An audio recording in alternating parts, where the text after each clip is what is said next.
Hi, I'm Mary, a librarian and book reviewer with a focus on stories written for kids, tweens, and teens.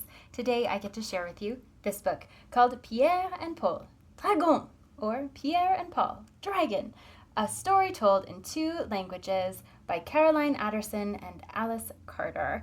This is the story of best friends Pierre and Paul, and they are out on an adventure. It's garbage day, and you never know what you're going to find on garbage day.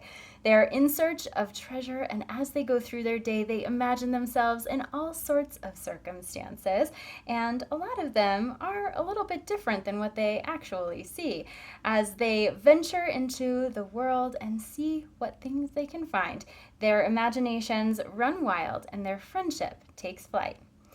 This picture book is a really fun one for readers who, whether they are French speaking or English speaking, neither or both, this book is a great way to engage with language.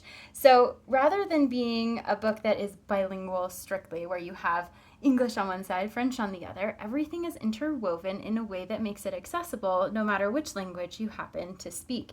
So you have Pierre, who speaks French, Paul, who speaks English, and even though they don't speak the same language as each other, they totally understand everything that the other one's trying to do. So sometimes the interest crosses any sort of boundaries that come with a shared language, and through play, they can make a really nice connection with one another.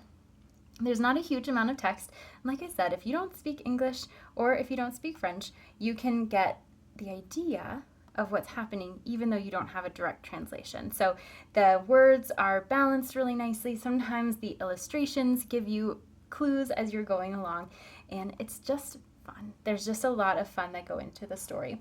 So for readers who are interested in sort of the graphic novel type storytelling, they will understand how the illustrations work in tandem with the text in this book to help with comprehension, especially as you're going through. And the illustrations are enjoyable because they have some realistic looking illustrations along with some doodles that make it look a little bit less realistic and more into the fairy tale mindset of the boys as they're going through their adventure. This is especially nice for those readers who share the creative and imaginative energy that the boys have as they're going through the book, and for readers who are interested in learning another language or having the experience of reading a second language.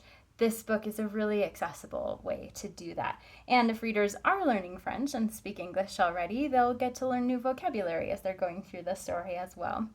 The book is especially well designed for elementary school aged readers and anyone who is studying French or English, depending on your initial language. And it is just a charming and enjoyable story for readers of all ages. If this sounds like a great fit for you or for someone you know, I hope you look for it wherever you get your books.